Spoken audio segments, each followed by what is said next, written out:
नमस्कार, मैं उमेश कुमार स्वागत करता हूं आप सभी का आपके अपने यूट्यूब चैनल एच के नॉलेज इन मोड पर। जैसा कि आपने थंबनेल में देखा होगा, मैं इस वीडियो में बात करने जा रहा हूं कि बहुलक कैसे ज्ञात करते हैं, बहुलक ज्ञात करने की कौन कौन सी विधि है।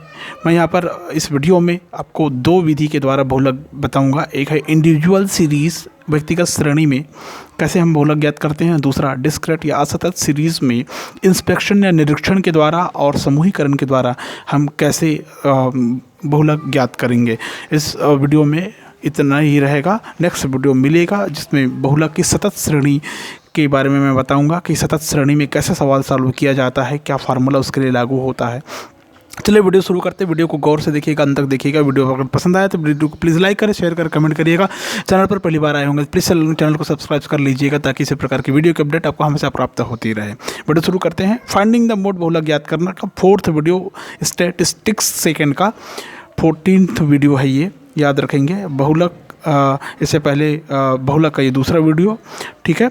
ध्यान से देखिएगा कैसे सवाल सॉल्व किया जाता है। इसमें आप पहला क्वेश्चन देख पा रहे होंगे कि इस पहले क्वेश्चन को मैं इंडिविजुअल सीरीज़ के द्वारा हल करूंगा। किसी परिवार में सदस्यों की आयु दिया हुआ है। मान लो ये आपकी फैमिली है, आपका परिवार है। इस फैमिली में कुछ सदस्य की आयु लिखी गई है, इसका बहुलक आपको ज्ञात करना है। तो देखिए, सामान्यतः हमको क्या करना पड़ता है, पहले इन पदों को आरोही या अवरोही क्रम में लिखना पड़ता है। तो हम ऐसा लिखेंगे, पदों को आरोही क्रम में लिखने पर आप आरोही या अवरोही में दोनों में से किसी एक का चयन कर सकते हैं। पदों को आरोही क्रम में लिखने पर, ठीक है, लिखेंगे तो क्या प्राप्त होगा। आरोही क्रम मतलब बढ़ते क्रम। सबसे पहले लिखेंगे 5, फिर 7, फिर 10, फिर 12, फिर 15, फिर 50। इतनी ही है ना, 1 2 3 4 5 6, 1 2 3 4 5 6, ठीक है, कन्फर्म, ठीक है। अब आप इसको देखिए व्यक्तिगत श्रेणी में कि सबसे ज़्यादा आवृत्ति किसकी दिखाई दे रही है, मतलब सबसे ज़्यादा बड़ा पद मूल्य कौन सा दिखाई दे रहा है, ठीक है। समझ में आया। इस व्यक्तिगत श्रेणी में एक मिस्टेक हो गया मेरे से, यहाँ पर वैल्यू मेरे को बढ़ानी पड़ेगी, ठीक है। सदस्यों की आयु में जैसे 15 है, इसके पहले और कर देता हूँ मैं 12 और कर देता हूँ मैं सॉरी 12। तो यहाँ पर 12 2 बार आया, ये 12 2 बार यहाँ पर, ठीक है। ये मेरे से चूक हो गया था। पदों को आरोही क्रम में लिखेंगे हम। पूरे आंकड़े हमने लिखे, 5 7 10 12 2 बार आया है, 15 और 50, ठीक है। इन आंकड़ों को देखते हैं हम, निरीक्षण से स्पष्ट होता है कि 12 एक ऐसा पद मूल्य है जो सबसे ज़्यादा बार आया है। कितने बार आया है, सभी आंकड़े देखिए 2 बार, एक बार आया है, लेकिन ये 12 ही है जो 2 बार आ रहा है, ठीक है। तो हम ऐसा लिखेंगे, निरीक्षण से स्पष्ट है कि, निरीक्षण से स्पष्ट है 12 पद मूल्य 2 बार आया, 2 बार यह सर्वाधिक आया, यह सर्वाधिक बार आया है। अतः बहुलक 12 हो गए।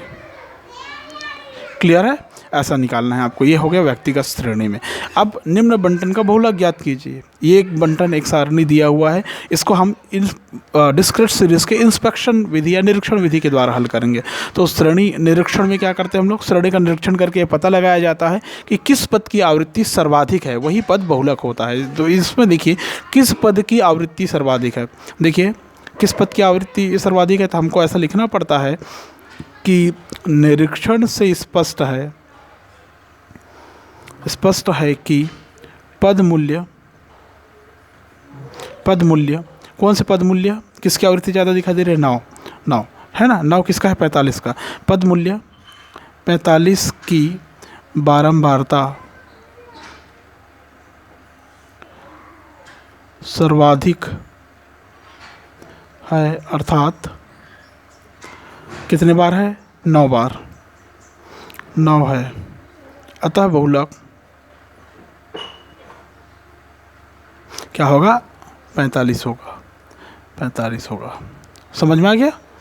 बहुलक क्या होगा इसमें, बहुलक बराबर 45 हो जाएगा, बहुलक 45 हो जाएगा। ठीक है। तो ये डिस्क्रीट सीरीज का बाय इंस्पेक्शन निरीक्षण विधि के द्वारा हो गया। ठीक है, अब बात करते हैं हम थोड़ा सा टफ प्रोसीजर में जा रहे हैं। निम्न सारणी से बहुलक ज्ञात कीजिए। जब हमको कोई ऐसा टेबल, मतलब एक बहुत छोटा कंटेंट लिया है, बहुत लंबा लंबा बनता है, याद रखेंगे। ठीक है, जब इस प्रकार के सवाल आए जिसमें बहुलक ज्ञात करना हो, आंकड़े दिए हुए हो, और जब आंकड़ों में क्या हो कि हमको कोई दो जगह आपको बहुलक दिखाई दे, या निरीक्षण के दौरान हम देखें कि दी हुई सारणी के निरीक्षण में ये क्लियर होना चाहिए कि अधिक आवृत्ति वाला कौन है। तो अधिक आवृत्ति वाला आपको क्या दिखाई दे रहा है? 4, लेकिन 4 देखिए 2 बार दिखाई दे रहा है, मतलब इस आवृत्ति या इस आकार का 2 और 3 आकार की आवृत्ति सर्वाधिक बार दिखाई दे रही है। ऐसे में बहुलक दोनों तो नहीं हो सकता। ठीक है, इसके लिए हम इसमें बहुलक बताएं, इसके लिए हमको समूहन विधि या समूहीकरण विधि का प्रयोग करना पड़ता है। इस विधि को हम समूहीकरण विधि या समूहन विधि कहते हैं। फिर से रिपीट कर देता हूँ। निरीक्षण से हमें ये देखना है कि किस आकार की आवृत्ति सर्वाधिक है। जैसा कि आप देख पा रहे हैं, दो आकार की आवृत्ति सर्वाधिक दिखाई दे रही, 4 4। अतः यहाँ पर बहुलक अगर कहें तो दोनों हैं, लेकिन एक्चुअल में बहुलक दोनों नहीं हो सकता, कोई एक ही होगा। इसको जानने के लिए हम समूहन विधि या बाय ग्रुपिंग या समूहीकरण विधि का उपयोग करते हैं। इस विधि में हम क्या करते हैं? इस विधि के अंतर्गत सबसे पहले हम सारणी के प्रथम स्तंभ में आकार को लिखते हैं। आकार लिख लीजिए, 1 2 3 4, 1 2 3 4 आकार हो गया। पहले स्तंभ में आकार लिख लेते हैं। दूसरे स्तंभ में क्या करते हैं? इस दूसरे स्तंभ में पहली आवृत्ति से आरंभ करके 2 आवृत्तियों को जोड़कर समूह बना लेते हैं। पहले में हमने क्या लिख दिया? आकार लिख दिया, आकारों की आवृत्ति, मतलब ये आकार हमने लिखा। इसके बाद पहले कॉलम में जिसमें आवृत्ति लिखना हो, तो आवृत्ति में हम क्या लिखेंगे? जैसे दिया हुआ है वैसे आवृत्ति लिखेंगे। 1 1 का 2 4 4 3, ये आवृत्ति लिख दी है हमने पहले स्तंभ में। समझ में आ गया? अब पहले स्तंभ के बाद में क्या करते हैं? पहले स्तंभ में जो आवृत्ति हमने लिखा है, उसके बाद में दूसरे स्तंभ में 2 की में पहले 2 की जोड़ी बनाते हैं हम लोग। किसकी जोड़ी बनाते हैं? 2 की जोड़ी बनाते हैं। 2 और 4 की जोड़ी बनाइए, क्या आ जाएगा? 2 और 4 की जोड़ी बनाएंगे तो टोटल 6 आ जाएगा। ठीक है, फिर 4 और 3 की जोड़ी बनेगी, इसमें कितना आ जाएगा? 7 आ जाएगा। ठीक है, पहले हो गया, पहले स्तंभ हो गया 2 की। ठीक है, अब क्या करते हैं? इसको हम क्या करते हैं? जो तीसरा स्तंभ होगा उससे पहली आवृत्ति को छोड़कर फिर 2 की समूह बनाएंगे। मतलब यहाँ पर 2 टेबल बनेगा, एक होगा कॉलम नंबर स्तंभ 2 और एक होगा स्तंभ 3। ये 20 से और डिवाइड हो जाएगा स्तंभ 3। तो स्तंभ 3 में क्या करेंगे? पहले वाले को छोड़कर बाद की 2 की जोड़ी बनाएंगे। ये हो गया बाद की 2 की जोड़ी, ये 2 की जोड़ी बनाएंगे, क्या आएगा? 8। समझ में आया? ठीक है, क्योंकि यहाँ पर जोड़ी बन चुका है, मतलब एक एक्स्ट्रा नहीं हो रहा है, हमको नीचे और जोड़ी नहीं मिल रही है, इसलिए क्या करेंगे? हम केवल एक ही को आधार मान के हम आगे सॉल्व कर सकते हैं। अगर मैं इसमें एक और बढ़ा देता हूँ, देखिए इसको बढ़ाना ही पड़ेगा लगता है। मान लो ये आकार हो गया 5वां नंबर का आकार, और इसमें आवृत्ति मैं लिख दिया 5 लिख दिया फॉर एग्ज़ाम्पल। तो ये एक आकार मैंने बढ़ाया है यहाँ पर आपको क्लियर करने के लिए, 5। ठीक है, तो 2 की आकृति हमने जो बनाया, ये 2 की जो जोड़ है, इस 2 की जोड़ में एक 5 छूट गया, इसलिए क्या करते हैं? हम फिर से एक जोड़ा बनाते हैं। एक को छोड़कर 2 का जोड़ 8 हो गया। अब यहाँ पर फिर क्या करेंगे? इन दोनों का जोड़ 8 हुआ, तो इन दोनों का जोड़ फिर लिखेंगे हम लोग, इन दोनों का जोड़ भी 8 हो गया। ठीक है ना? अब देखिए, अब थोड़ा सा आगे बढ़ते हैं हम। ठीक है, कैसे आगे बढ़ेंगे? 3 की करेंगे। अब 3 के में क्या करते हैं? पहले नंबर से लेकर 3 का जोड़ा बनाएंगे, पहले नंबर से लेकर 3 का जोड़ा बनाएंगे। तो यहाँ पर कितने कॉलम बनेंगे? एक हो गया चौथा नंबर का। ठीक है, इसमें क्या करेंगे? पहले में 3 की पहले जोड़ी बनाएंगे, 1 2 3, 2 4 और ये 7, 2 4 4 की जोड़ी, 4 4 8 और 2 10, ये आ गया 10। ठीक है ना? फिर आगे 3 की जोड़ी बनाएंगे। 3 की जोड़ी बनेगा नहीं, क्योंकि यहाँ पर सिर्फ 2 है। ठीक है ना? जोड़ी नहीं बनेगा क्योंकि 2 है, तो इसको वैसे ही रहने देंगे, इसको छोड़ देंगे, कोई दिक्कत नहीं है। ठीक है, आगे क्या करेंगे? क्योंकि छूटा है इसलिए। ठीक है, दूसरे नंबर के कॉलम में 5वें स्तंभ में क्या करेंगे? 5वें स्तंभ में हमको करना है, पहली आवृत्ति को छोड़कर 3 की जोड़ी बनाएंगे। इस पहली को छोड़कर 3 की जोड़ी बनाएंगे, 1 2 3 का। तो क्या क्या बनेगा? 4 4 और 3 का, ये 4 4 और 3 का जोड़ी, 4 4 8 2 10 और 1 11 हो गया ये। ठीक है, समझ में आ गया। ये 5वें नंबर का स्तंभ हो गया। ठीक है, अभी भी एक बच रहा है तो क्या करेंगे, फिर 6वें नंबर के कॉलम में जाएंगे हम। ठीक है, 6वें नंबर के स्तंभ में जाएंगे। 6वें नंबर के स्तंभ में जाने के लिए क्या करते हैं, 6वें स्तंभ में पहली दो आवृत्तियों को छोड़कर बाद का 3 का जोड़ा बनेगा, 4 3 5 का जोड़ा बनेगा, 4 3 और 5 का। ठीक है, 5 3 8 4, ये हो गया 12। ठीक है, तो ये हो गया एक टेबल आपको यहाँ पर बन के मिल रहा है, एक सारणी समूहकरण का समूहन आपको देखने को मिल रहा है। अब इसको ध्यान से देखते हैं तो प्रत्येक स्तंभ में समूह में कौन सी आवृत्ति सर्वाधिक बार आई है, ऐसी आवृत्ति को हम बोल्ड लेटर में लिख लेंगे, बोल्ड न्यूमेरिकल में लिख लेंगे। समझ में आया? ठीक है, कैसे लिख लेंगे बोल्ड में, देखिए मैं इसको अलग से हाईलाइट कर देता हूँ। इसमें आवृत्ति किसकी दिखाई दे रही है, 4 4 की, इसमें आवृत्ति 7 की, इसमें आवृत्ति दोनों को दिखाई दे रही है, लेकिन इसमें आवृत्ति सिर्फ 1 की दिखाई दे रही है, इसमें 1 की और इसमें 1 की आवृत्ति दिखाई दे रही है। ठीक है, जो सर्वाधिक बार आएगा वो हमारा विश्लेषण सारणी का बहुलक होगा। अब यहाँ पर हमको बनाना है एक विश्लेषण सारणी, इसी का विश्लेषण सारणी, एनालिसिस टेबल, विश्लेषण सारणी बनाते हैं। कैसे बनेगा विश्लेषण सारणी, सीधा सीधा खींचते हैं ऐसा। ये हो गया पहले नंबर का स्तंभ। ठीक है, दूसरे महत्तम आवृत्ति, ऐसा लिखते हैं महत्तम आवृत्ति वाले पदों का आकार, महत्तम आवृत्ति वाले पदों का आकार। तो स्तंभ देखिए कौन कौन से स्तंभ है, 1 2 3 4 5 6 स्तंभ है। तो लिख दीजिए 1 2 3 4 5 6 स्तंभ। ये देखिए 6 स्तंभ लिख दिया मैंने। 6 स्तंभ में ध्यान से देखने पर आपको समझ में ये आएगा कि किसकी आवृत्ति सर्वाधिक बार मिल रही है। तो महत्तम आवृत्ति वाले देखते हैं, ठीक है ना, तो समझ में आ रहा होगा आपको।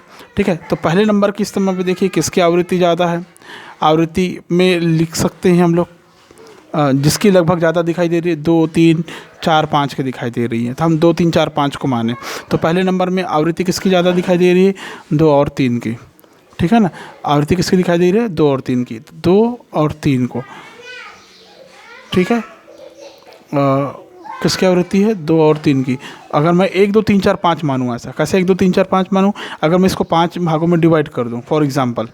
ठीक है, ये 1 हो गया, ये 2 हो गया, ये 3 हो गया, 4 हो गया, 5 हो गया, ऐसा समझ लीजिए। ठीक है, तो हमारे पास क्या आया, 2 और 3। ठीक है ना, 1 2 3 4 5, 1 2 3 4 5, ऐसा एक अपने आउटलाइन याद करने के लिए ऐसा मैंने उसको चिन्हांकित किया है। बाकी आप ऐसा नहीं करेंगे तब भी चलेगा, आपको पता होना चाहिए बहुलक किस में दिखाई दे रहा है, उसी को आपको लेना है। तो महत्तम आवृत्ति वाले पदों का आकार देखिए, महत्तम आवृत्ति वाले पदों का आकार पहले नंबर के स्तंभ में क्या क्या है, 4 4 और ये 5 है, ये 4 4 और 5 है। ठीक है, इसमें एक गड़बड़ ये हो रहा है कि इसको मेरे को करेक्ट करना पड़ेगा फिर से। ठीक है, यहाँ पर मैंने क्या लिखा है, ये मैंने 5 लिखा है, इसको मेरे को 1 करना पड़ेगा तभी बनेगा। ये आवृत्ति 1 ही करना पड़ेगा, नहीं तो गड़बड़ हो जाएगा। ठीक है, तो यहाँ पर मेरे को सुधारना पड़ेगा, 3 और 1 हो गया 4। ठीक है, देख सकते हैं आप। ठीक है, आखिरी में सुधारना पड़ेगा, 4 3 7 और 5 3 8 4 12, 4 3 7 और 1 8, ये हो गया 8। ठीक है, ये इसको सुधारना पड़ेगा, नहीं तो गलती हो जाएगी। ये मैंने आवृत्ति चेंज कर दिया है, ये इसलिए क्योंकि 2 हमको इसके बेस पे हमको निकालना है आगे। सर्वाधिक आवृत्ति दिखाई दे रही है 2 और 3 की। मान लो ये दूसरे नंबर का कॉलम और तीसरे नंबर का कॉलम है, तो दूसरे और तीसरे में क्या लिखूँगा मैं, 4 4 में 4 4 दिखाई दे रहा है ना, आवृत्ति सबसे ज़्यादा किसकी है, 2 और 3 की है। तो मैं क्या लिखूँगा पहले नंबर में, 2 और 3। दूसरे नंबर के कॉलम में देखिए किसकी आवृत्ति ज़्यादा है, 7 की। तो 7 किसका किसका है, 3 और 4 का। तो 3 और 4 का, ये आगे वाला है 4। ठीक है ना, और ये आखिरी वाला है 5। तीसरे नंबर के कॉलम में देखिए किसकी आवृत्ति ज़्यादा है, 8 की, 8 आया है। तो 8 किसका किसका जोड़ है, दोनों का, 4 और 4 का, मतलब 2 और 3 का। तो ये हो गया तीसरे नंबर में 2 और 3 की आवृत्ति, 2 और 3 की आवृत्ति। ठीक है, अब आगे और जाते हैं। ठीक है, चौथे नंबर के स्तंभ में देखिए ज़्यादा 10 ही दिखाई दे रहे हैं हमको, हमने 3 3 का जोड़ा लिया है तो 2 तो छूट गया। 10 किसका किसका है, 2 4 4 का। तो 10 किसका किसका है, 10 किसका किसका है, 1 2 3 का। ये हो गया 1 2 और ये हो गया 3 का। ठीक है, आखिरी चले जाते हैं 5वें नंबर के स्तंभ में। 5वें में 11 है। 11 किसका किसका है? 4 4 8 2 10 और 11 इसका है, मतलब 2 3 4 का, 2 3 4 का। अब थोड़ा सा और आगे जाते हैं हम लोग। 6वें नंबर की कॉलम देखिए, 6वें नंबर का स्तंभ देखिए, यहाँ पर 8 आया है सर्वाधिक। 8 किसका किसका है? 4 3 7 और 1 8, मतलब 2 3 4 5 का, 3 4 और ये 5 का। अब देखिए सर्वाधिक आवृत्ति किसकी आ रही है, ठीक है, एक का एक ही आ रहा है। इसको मैं डिवाइड कर देता हूँ। आप ये ऐसा, ये ऐसा, ये ऐसा, ये ऐसा, ठीक है। सर्वाधिक आवृत्ति 1 1 2 3 4 4, 1 2 3 4 5 6, 1 2 3 और 1, ठीक है। इस विश्लेषण सारणी से आपको ये समझ में आ रहा होगा कि उपर्युक्त विश्लेषण सारणी से स्पष्ट है कि आकार 6, आकार 3 सर्वाधिक बार